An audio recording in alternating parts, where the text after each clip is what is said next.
कथा, भक्त कथा, ये हमें भगवद आसक्ति प्रदान करती है। इसलिए जिसको ये रहस्य पता चल गया वो अपने जीवन में दो बातें पकड़ लेता है, एक तो भगवान का नाम और दूसरा भगवान और भक्तों के चरित्र सुनना। बस इतने से हो जाएगा। दो बातें पकड़ ले, इसी में प्रेम हो जाएगा। भगवान का नाम न छूटने पावे और खूब आशा बसन व्यसन याद नहीं, रघुपति चरित्र होए था तो नहीं। भगवान का जहाँ चरित्र सुनने को मिले, भगवान की लीला कथा सुनने को मिले। हम अपने हृदय की बात कहते हैं। बचपन से सन्यास मार्ग में रहे तो बड़ा ही शुष्क, कहीं ममता नहीं।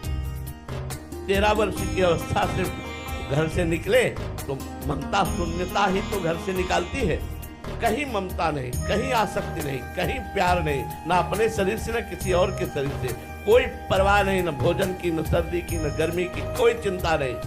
इतना कठोर हृदय हो गया जब उपासना में, संन्यास मार्ग में बस एकांत खंडहरों में, घाटों में पड़े रहना, भगवत चिंतन करना, वो जो हमारा संन्यास का चिंतन, कोई लीला कथा ये सब कुछ नहीं। अब देखो जीवन का परिवर्तन भगवान मोड़ देते हैं।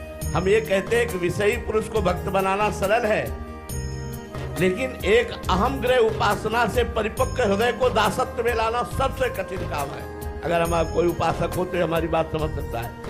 एक पतित विषयी पुरुष को भक्त बनाना सहज है, लेकिन एक अहम ग्रह उपासना, अहम ब्रह्मास्मि की उपासना करने वाले को दासोहम में उतारना बहुत कठिन बात है। लीला कथा का चमत्कार तुम्हें सुना रहे हैं। तुलसी घाट में पीपल के वृक्ष के नीचे बैठे हुए थे। अलग अलग हमारा समय था कि कहाँ बैठेंगे। शाम के 1 घंटा भिखारियों के बीच में बैठते थे, तो जो भी चावल या जो भी सत्तू मीठा जो बचता वो जितना मिला वो लिया, बस एकांत हो गए। 24 घंटे में केवल शाम टाइम भिखारियों की पंक्ति बैठती थी, उसमें दाता लोग आकर भोजन दान करते थे, वही बच पाते। घाटों में ही मिलना, अन्य कहीं से किसी आश्रम से भिक्षा मांगना कुछ नहीं मिला तो कई दिन भूखे रहते थे।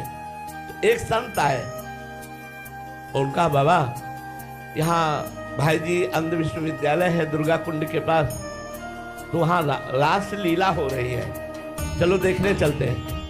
तो हमारी अरुचि थी, तुमका नहीं, हमें कुछ नहीं देखना है, आप जाइए ना, आप हमें डिस्टर्ब क्यों कर रहे हैं, हम अपने ध्यान में बैठे हैं, क्यों परेशान कर रहे हैं। और उनका बाबा तुमसे कुछ ले थोड़ी रहे, तुमसे कह रहे हैं एक बार चलो ना, रास वृंदावन से रास आई है, उसे देख लो चल के। तो हमने कहा कह दिया ना, तो आप क्यों परेशान हो रहे हैं। फिर उन्होंने कहा बाबा जब हम कह रहे हैं तो एक बार ऐसे जैसे भगवान महादेव ही उस रूप में आकर हमको प्रेरित कर रहे हैं, चलो इनकी आज्ञा का पालन कर दे। तो दिन में महाप्रभु चैतन्य देव की लीला और रात्रि में रास लीला। जे ही गए तो सभा लगी हुई थी। महाप्रभु चैतन्य देव का वियोग श्री कृष्ण प्रेम का, और शाम के रास लीला। दूसरे दिन हमको कहना थोड़ी पड़ा है, अपने आप सब पहुंच गए। 1 महीने रास लीला जब चली और रास लीला देखा तो लगा अब हम जी नहीं पाएंगे। 1 महीने में भगवान की लीला कथा ने हमारे कठोर चित्त पर इतना प्रभाव किया कि श्री राम शर्मा आचार्य उस समय स्वस्थ थे, तो खड़े होकर वही आचार्य पदवी पर ठाकुर जी को पद आदि के द्वारा लीला प्रकाशित करने के लिए प्रेरित करते थे।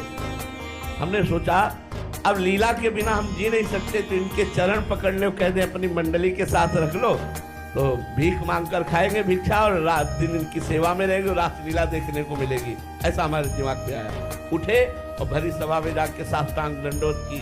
अब वो ब्रजवासी बहुत प्यार करते रहे, यहाँ भी प्यार करते रहे, आज भी उनका परिवार प्यार करता है।